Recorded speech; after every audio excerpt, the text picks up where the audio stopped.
जय गुरु.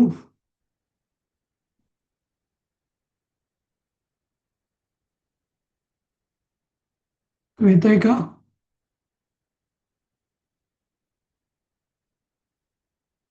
हो येते. हं, ठीक आहे. कोण म्हणेल पहिले 12 श्लोक, 10 श्लोक? प्रकाशजी तुम्ही म्हणताय का?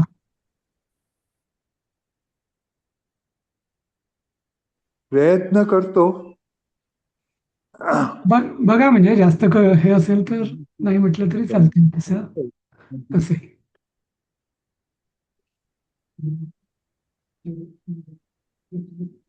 पण कनेक्ट होत नाही. आता स्क्रीन स्क्रीन तर अजूनही स्क्रीन स्क्रीन दिसत असेल. नाही दिसत आहे. हा नाही आता दिसत. आता आता दिसत. आलं. हा. हो. वाचा. एक मिनिट. एक मिनिट.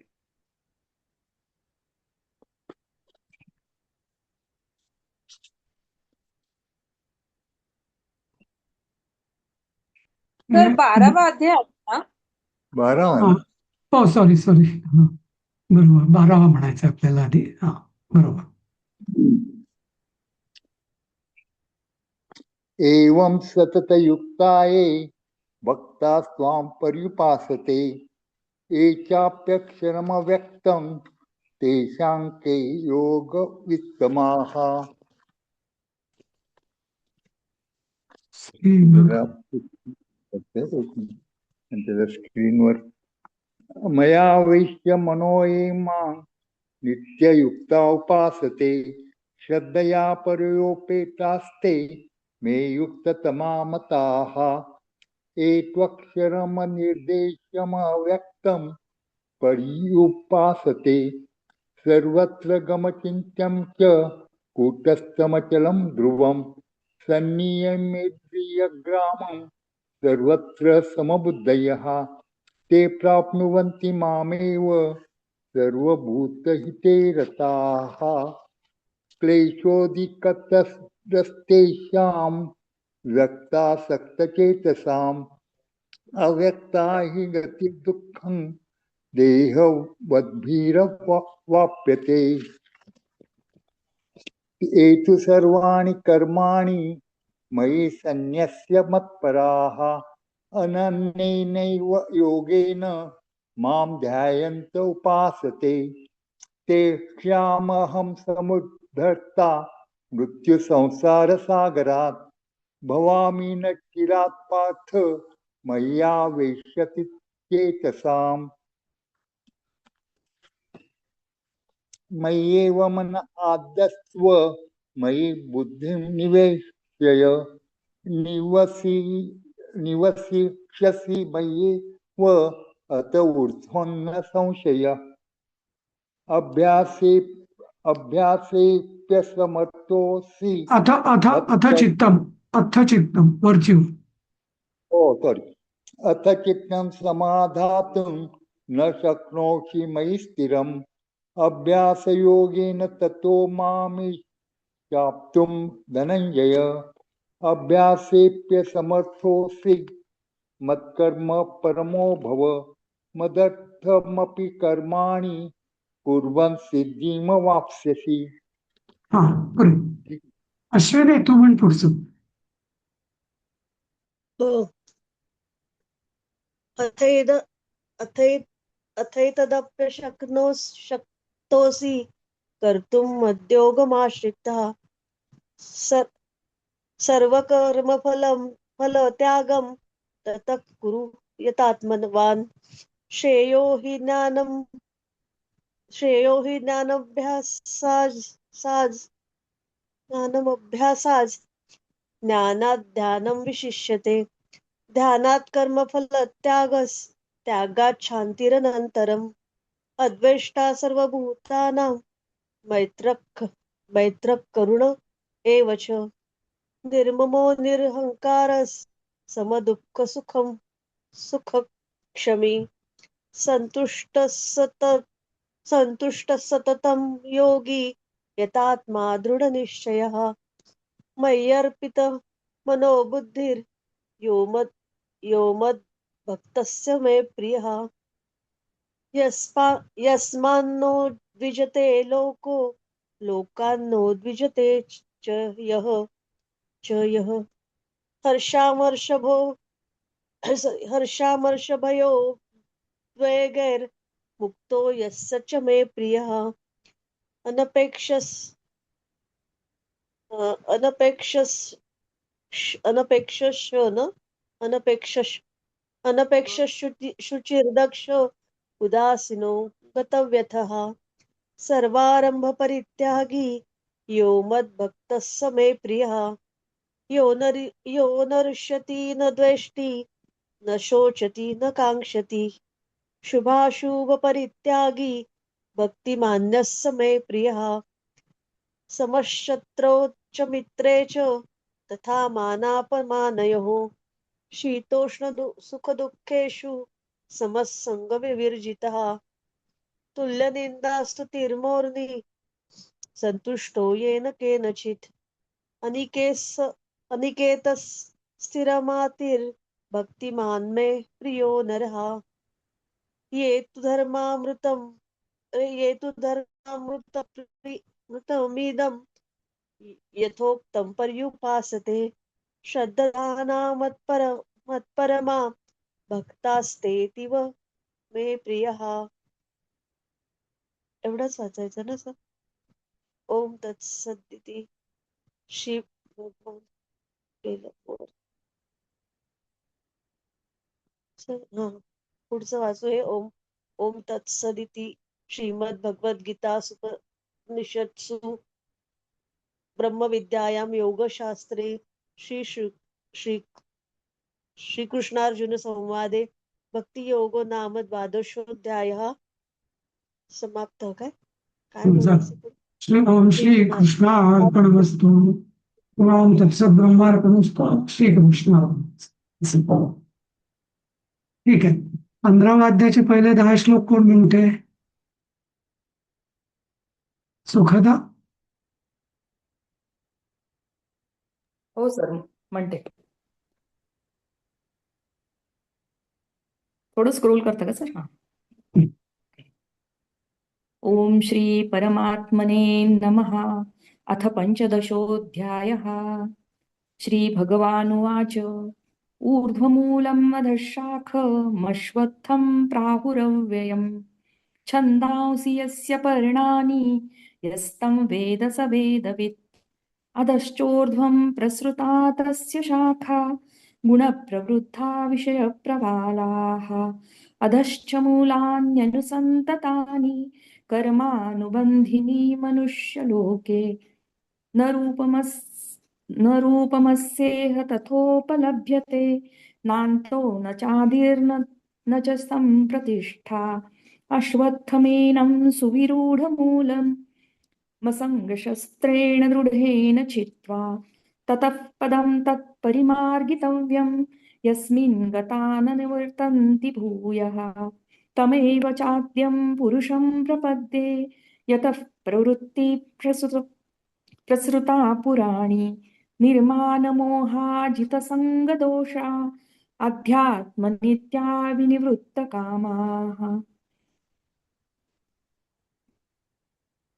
द्वन्द्वैर्विमुक्ता सुखदुःखसंज्ञैर्गच्छन्तमूढाः पदमव्ययं तत् न तद्भासयते सूर्यो न शशाङ्को न पावकः यद्गत्वा न निवर्तन्ते तद्धाम परमं मम ममैवांशो जीवलोके जीवभूतः सनातनः मनःषष्ठानीन्द्रियाणि प्रकृतिस्थानि कर्षति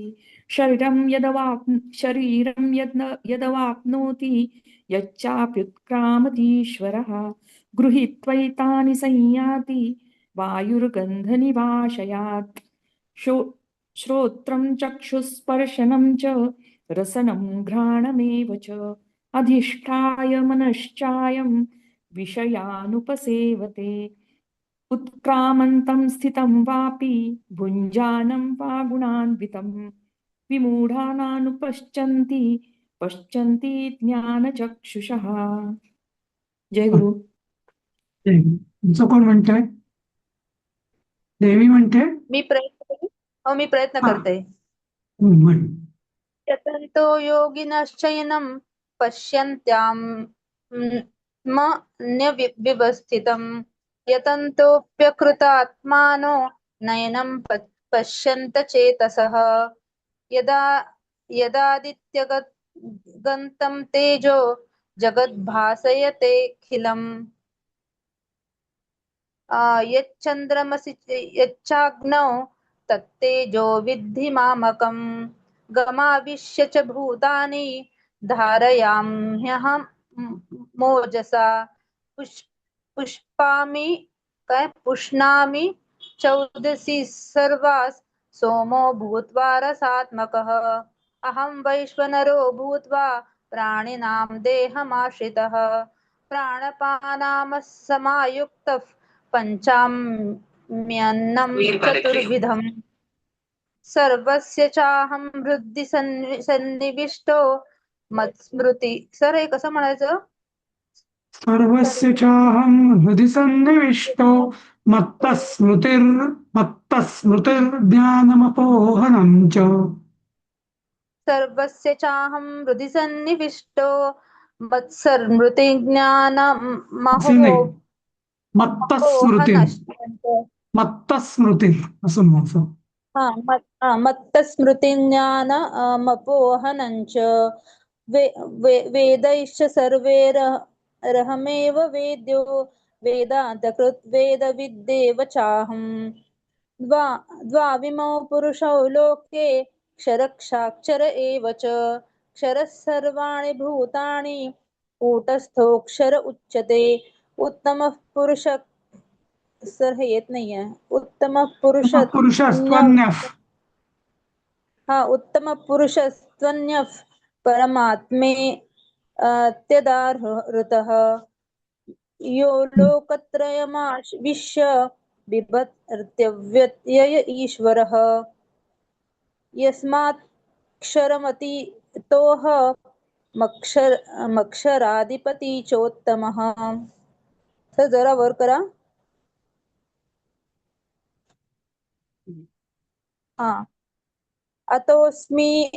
अतोऽस्मि लोके वेदे च प्रतितः पुरुषोत्तमः यो मामेव मम समूढो जानाति पुरुषोत्तमम्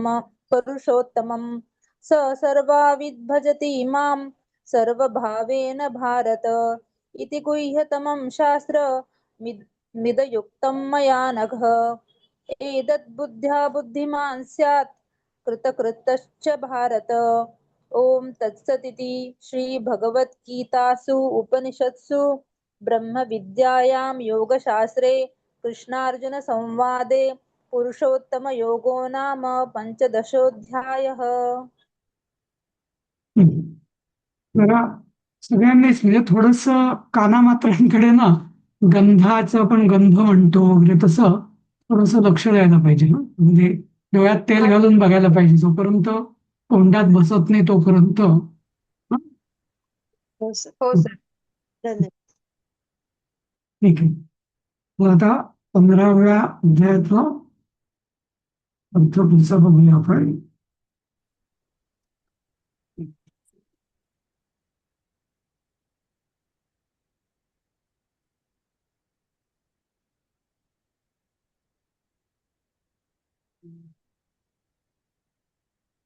हा श्लोक मला वाटतं 12वा सुरू होता की संपला होता. 12वा सुरू होता ना. हा. यदादित्यगतं तेजो जगद्भासयतेऽखिलं यच्चंद्रमसि यच्चाग्नौ तत्तेजो विद्धि मामकम्. तर यत आदित्यगतं तेजः म्हणजे जे आदित्य म्हणजे सूर्य, अदितीचा मुलगा म्हणून आदित्य. तर आदित्यगतम म्हणजे सूर्यामधलं जे तेज आहे ते काय पुढे अखिलम जगत. जगत भासयते अखिलम. तम अखिलम जगत म्हणजे सर्व जगाला जे भासयते म्हणजे प्रकाशित करते.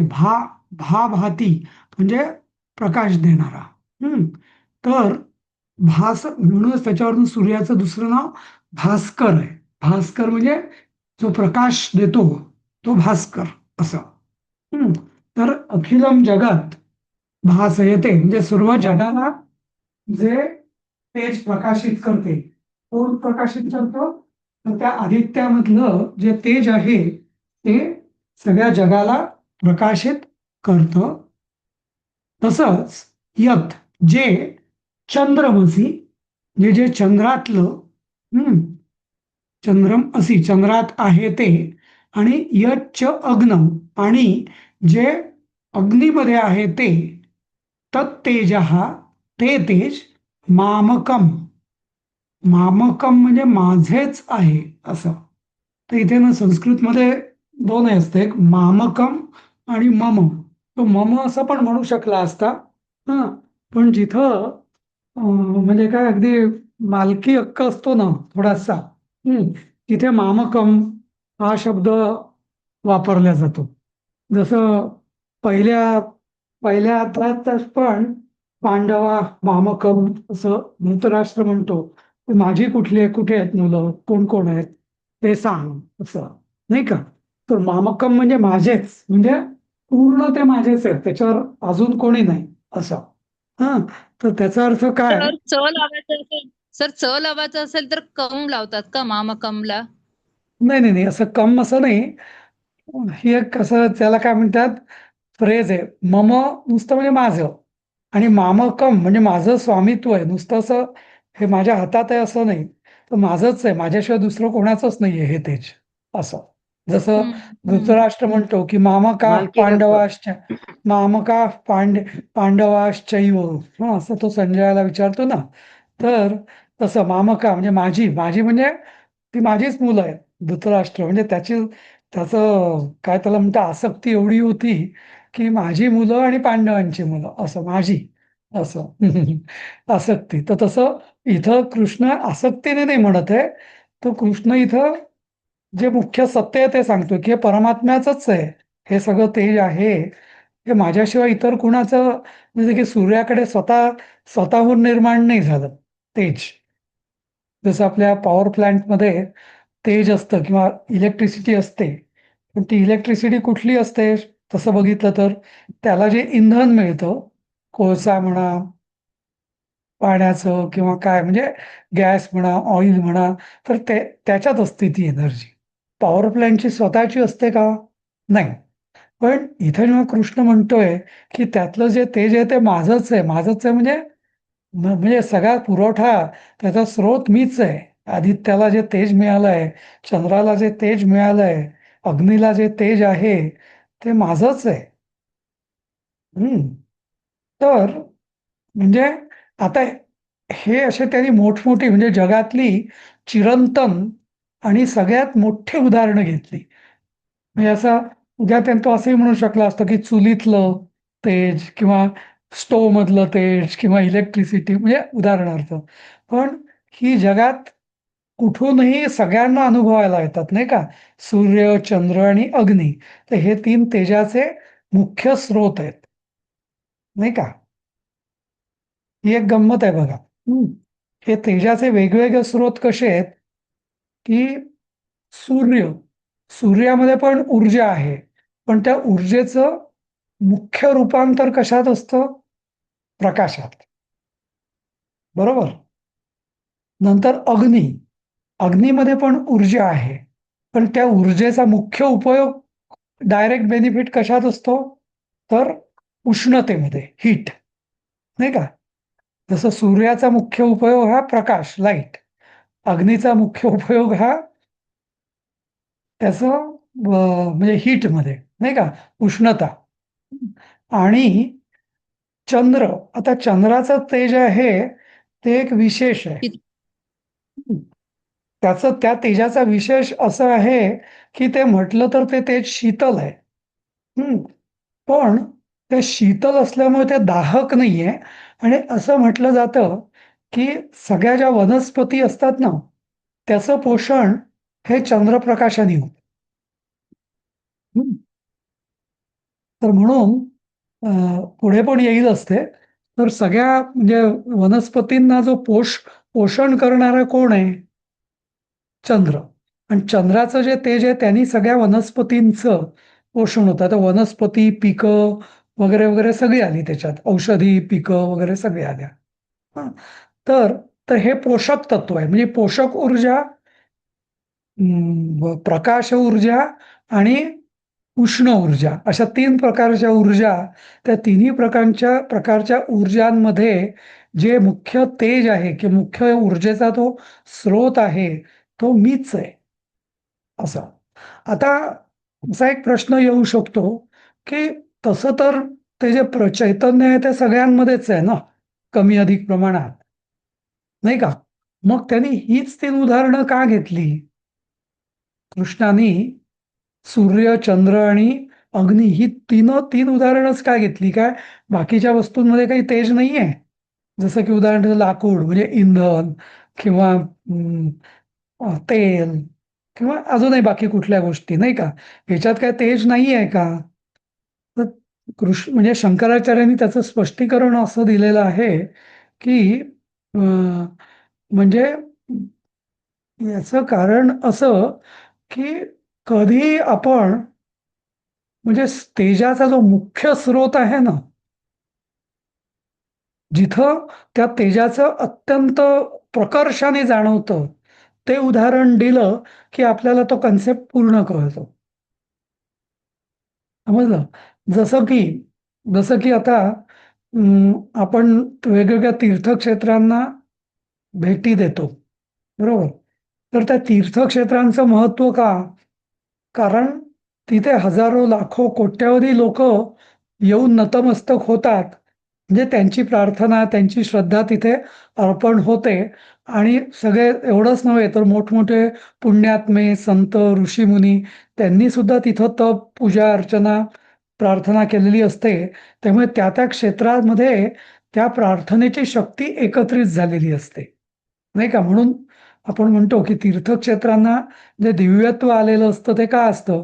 कारण एवढ्या प्रकर्षाने सगळ्यांच्या शक्ती, प्रार्थना शक्ती एकत्र झालेल्या असतात. तर तसंच आहे या सूर्यामध्ये, चंद्रामध्ये, अग्नीमध्ये हे सगळे तेज हे प्रकर्षाने आलेलं असतं. आणि असं जे प्रकर्षाने आलेलं जे तेज आहे ते माझंच आहे. हा. आणि ती म्हणजे ते ज्योतिरूप तेज आहे, तेच यांना प्रकाशित करत असतं किंवा त्यांना तेज किंवा शक्ती देत असतं. हं? समजलं? हं. हो सर. म्हणजे इथं त्यांना असं म्हणायचंय की सगळं जे आपण म्हटलं होतं ना की तत्पदम, म्हणजे ते जे पद आहे परमम पदम, हा, तर ते परमम पदम ते सगळ्यात म्हणजे सगळ्यात शक्तिमान कसं आहे? तर जगातले जे सगळ्यात 3 शक्तिमान पदार्थ म्हणजे वस्तू आहेत, सूर्य, चंद्र, अग्नी, त्यांना तेजाचा किंवा शक्तीचा पुरवठा मीच करतो. त्याच्या पुढे काय काही बोलण्यासारखं काही उरलंच नाही असं. हं, असं. ठीक आहे. हां. यात की असं काही फार असं काही कूट असं काही नाहीये. लवकर झाला हा. गामाविश्य च भूतानि धारयाम्यहमोजसा पुष्णामि चौषधी सर्वास सोमो भूत्वा रसात्मकः. तर अहम अहम धारयामी, अहम ओजसा, असा संधी विग्रह आहे. धारयामी, अहम आणि ओजसा. तर अहम म्हणजे मी, गाम. हं. तर गौचं पंचमी आहे गाम, म्हणजे गौ म्हणजे गाय, सॉरी, गौचा अर्थ पृथ्वी, इंद्रिय, गोमाता असं सगळं होतो. पण त्याचा एक अर्थ आहे पृथ्वी. तर या पृथ्वीमध्ये गाम, आविष्य म्हणजे प्रवेश करून, ओजसा भूतानी धारयामी. तर या पृथ्वीचं सगळ्यात मोठा गुण काय आहे? काठिण्य किंवा कठीणता, स्थिरता, नाही का? म्हणजे धारणा शक्ती हा पृथ्वीचा मोठा गुण आहे की जो बाकी कशातच नाही. बरोबर? बाकी पाण्यामध्ये ठेवलं तर वस्तू स्थिर राहील का? नाही. हवेत फेकली तर स्थिर राहते का? नाही. पण पृथ्वीवर एखादी गोष्ट ठेवली की ती स्थिर राहते, कारण ती पृथ्वीचा सगळ्यांना आधार आहे. त्यामुळे आधार म्हणजे धारणाशक्ती तिच्यामध्ये प्रकर्षाने आहे. तर जसं तो आधी सांगतोय की मी सूर्य, अग्नी आणि चंद्र यांच्यामध्ये त्यांना तेज मीच दिलेलं आहे, तसंच पृथ्वीला सुद्धा जी धारणा शक्ती आहे ती माझ्यामुळेच आलेली आहे. अहम गाम आविश्य, आविश्य म्हणजेच प्रविश्य, म्हणजे पृथ्वीमध्ये मीच प्रवेश करून ओजसा, तर ओज याचा एक विशिष्ट अर्थ आहे. ओज आणि बल याच्यात फरक असतो. बल, नुसतं बल हा शब्द आहे ना, हा कधी कधी स्वार्थासाठी त्याचा उपयोग होतो बऱ्याचदा, बलाचा. बरोबर. पण जो कामनारहित जे बल आहे ना, त्याला म्हणतात ओज. म्हणजे स्वतःची काही इच्छा किंवा स्वार्थरहित जेव्हा ते बल असतं त्याला म्हटलं जातं ओज. तर परमात्म्याला स्वतःचं काहीच करायचं नाहीये, बरोबर. पण तो म्हणजे कामनारहित बल म्हणजेच ओज, अशा ओजानी, सामर्थ्यानी भूतानी धारयामी. तर त्याचं स्वकामनारहित, कुठलीही कामना, इच्छा, आसक्ती न ठेवता तो भूतानी म्हणजे सगळ्या प्राणांना धारयामी, धारण करतो, आधार देतो. आणि इथे भूतानी म्हणजे सगळे प्राणी, सगळ्या वस्तू, सगळ्यांना पृथ्वी रूपाने आधार देणारा कोण आहे? तर मीच आहे. आणि नंतर पुढे सांगतो तो की च रसात्मक सोमः भूत्वा. तसंच सोम म्हणजे चंद्र, तसंच मी रसरूप चंद्र होतो. जसं मी आधीच्या श्लोकात सांगितलं होतं ना की चंद्रामध्ये जी ऊर्जा आहे ती पोषण ऊर्जा आहे. तर ती पोषण ऊर्जा तो चंद्र वनस्पतींना सगळ्या देत असतो आणि त्यांचं पोषण करत असतो, अशी कल्पना आहे. आणि तसं म्हटलंही जातं की सगळ्या वनस्पतींची जी वाढ आहे ती रात्रीच होत असते, बरोबर. तर मीच चंद्र होतो आणि चंद्राद्वारे मी त्या औषधी म्हणजे इथे वनस्पती, कारण सगळ्या वनस्पती या औषधीच आहेत, आणि त्यांना मी पुष्णामी म्हणजे पोसतो.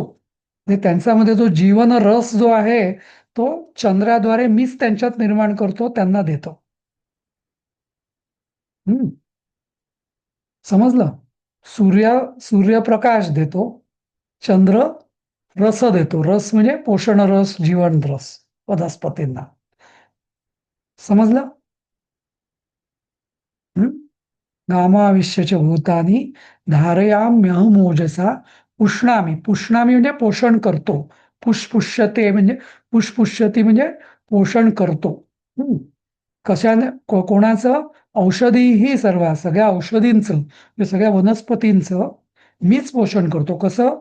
सोमः भूत्वा रसात्मक सोमः भूत्वा, रसात्मक रसरूप असा चंद्र होऊन मी त्यांचं पोषण करतो, असं इथं म्हटलेलं आहे. समजलं?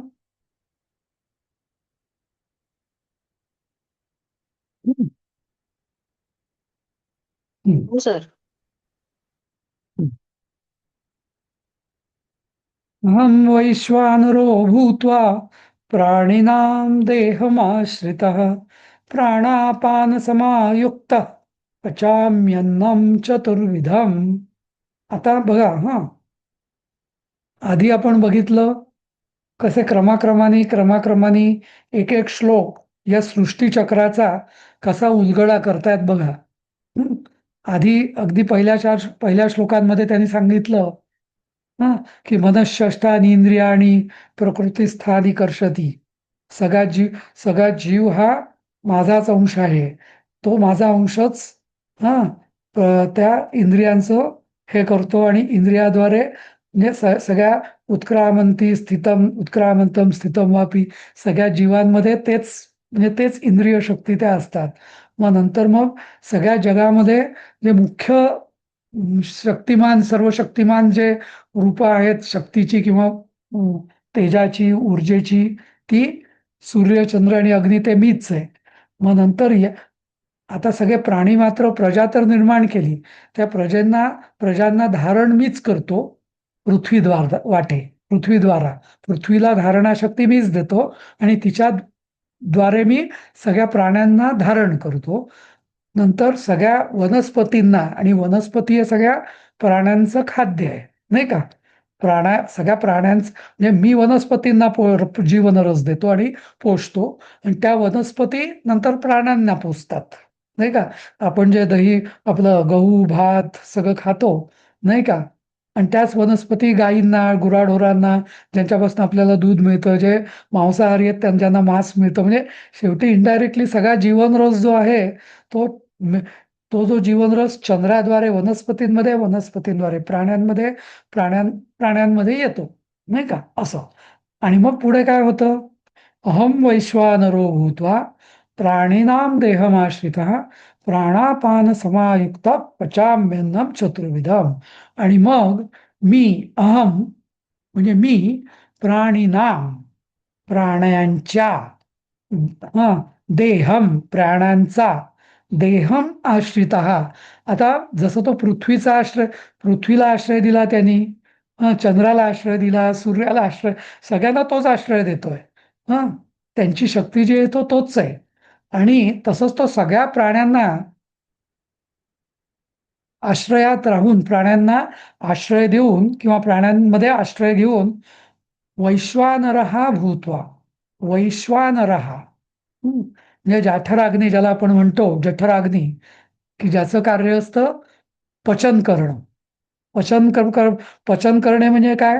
की वनस्पतींद्वारे जो जीवनरस आहे, त्या म्हणजे वनस्पतीमय जीवनरसाचं रूपांतर हे रक्तात करणे, किंवा प्राण्यांना किंवा आपल्या देहाला जो रस आवश्यक असतो त्याच्यामध्ये त्याचं रूपांतर करणं. आणि हे रूपांतर कोण करतो? जठराग्नी करतो. तर जठराग्नी म्हणजे कोण? वैश्वानर.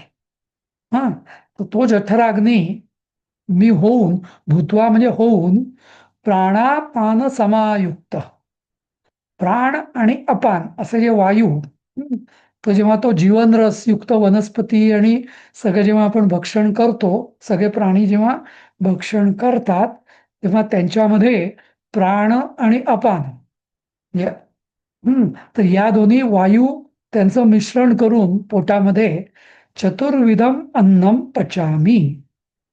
आता चतुर्विधम अन्न म्हणजे कुठले कुठले 4 प्रकारची अन्न आहे?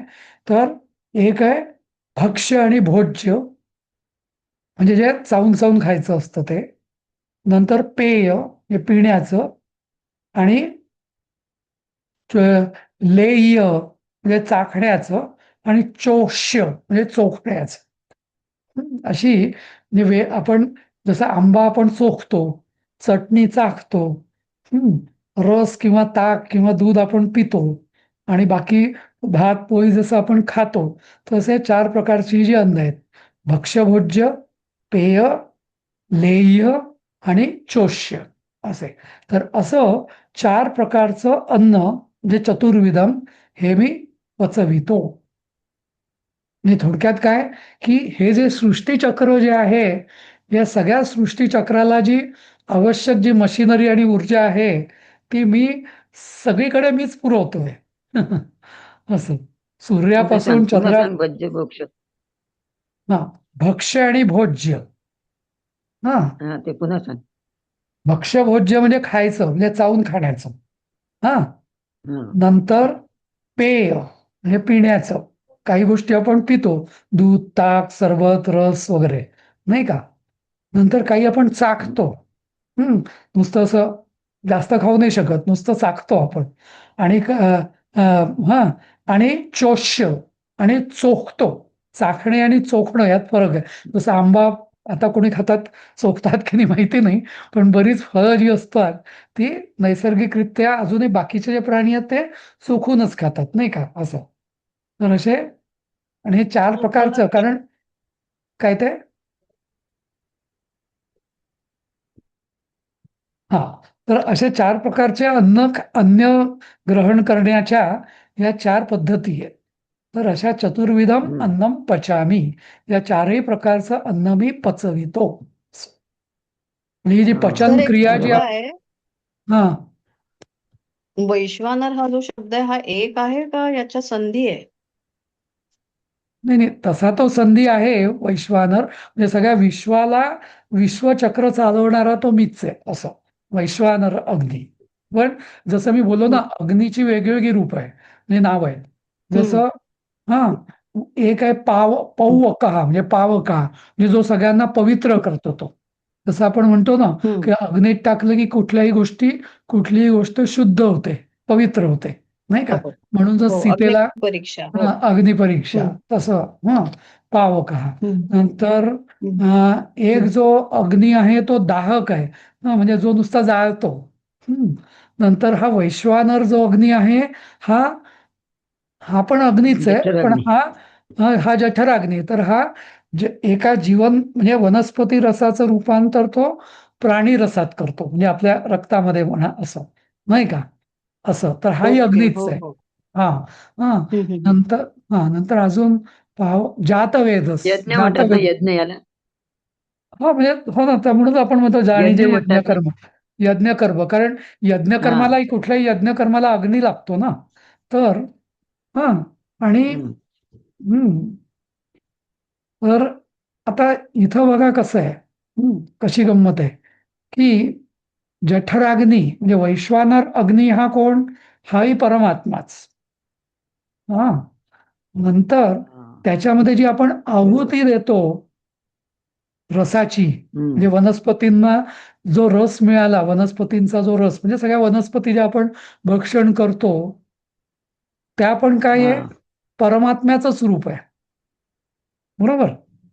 कारण त्या हो. चंद्राद्वारे तो परमेश्वरानेच म्हणजे परमेश्वरच त्यांच्यात प्रविष्ट झालेला आहे, प्रविष्ट केलंय. हा हा. जीवनरस म्हणजे परमात्मा, म्हणजे अग्नीमध्ये परमात्मा रूपी अग्नीमध्ये परमात्मा रूपीचा आपण हवन करतो असं. समजलं? हवन बरोबर. हा तर म्हणून हा प्राणापान समायुक्त पचाम्यन्नम. आणि मग प्राण आणि अपान काय? तर जसं आपण यज्ञामध्ये तो यज्ञ चांगला धगधगता होण्यासाठी त्याला ऑक्सिजन किंवा हवा वायू लागतो ना, तर प्राण आणि अपान हे 2 वायू. तर म्हणून असं आयुर्वेदात म्हटलं जातं ना की जेवण करताना नेहमी 2 भाग खावं, एक भाग प्यावं आणि एक भाग मोकळा ठेवावा, नाही का? हवा, वायू. कारण जे पचन क्रिया जी आहे, नुसतं आपण खूप प्रचंड सगळं आकंठ खाल्लं तर त्याच्यात वायू राहत नाही, मग ती पचन क्रिया पूर्ण होत नाही, नाही का? म्हणून हा तो, बरोबर. नाही का? तर आयुर्वेदानुसार असं आहे की 2 भाग खायचं, एक भाग प्यायचं. आणि हा. म्हणजे लिक्विड म्हणजे पातळ अन्न, आणि पाणी वगैरे किंवा काय, आणि एक भाग जो आहे पोटाचा, तो जठराचा, तो मोकळा ठेवायचा. कारण ते पचन क्रिया पूर्ण होण्यासाठी त्याच्यात प्राण आणि अपान हे जे वायू आहेत, जसं म्हणजे ते फिरते राहिले पाहिजेत असं. घुसळून निघतं. हा बरोबर आहे. असं. तर अशा रीतीने हा पूर्ण म्हणजे जसं लौकिक यज्ञामध्ये जसं अग्नी, असा इथं जठराग्नी वैश्वानर. त्याच्यामध्ये जे आपण हवीर द्रव्य देतो, ते हवीर द्रव्य सुद्धा संस्कारित असतात. तर ती इथं साक्षात परमात्माच त्या रसाद्वारे, म्हणजे चंद्राने दिलेल्या रसाद्वारे वनस्पतींमध्ये प्रवेश करतो, आणि तो परमात्मा रूपीच ते अन्न असतं. म्हणजे परमात्मा रूपी अन्नाचं परमात्मा रूपी अग्नीमध्ये आपण हवन करतो, आणि त्याला प्राण आणि अपान असे जे वायू आहेत ते त्याला प्रज्वलित करत असतात. आणि त्या यज्ञाला म्हणजे त्या यज्ञाची पूर्णता करतात, किंवा त्याला पूर्ण म्हणजे पूर्ण जळेपर्यंत त्याचं पूर्ण भस्म होईस्तोवर त्याला ते पचन क्रिया पूर्ण करतात असं. समजलं? जेवण करताना हा म्हणतात ना श्लोक. हो, बरोबर. तर याचा अर्थ समजून हा म्हटलं तर जास्त चांगलं. म्हणजे मग आपल्याला कळतं की आता हा सगळा खरोखर आपला यज्ञ कर्म हो. आहे असं. ठीक आहे. हम्म.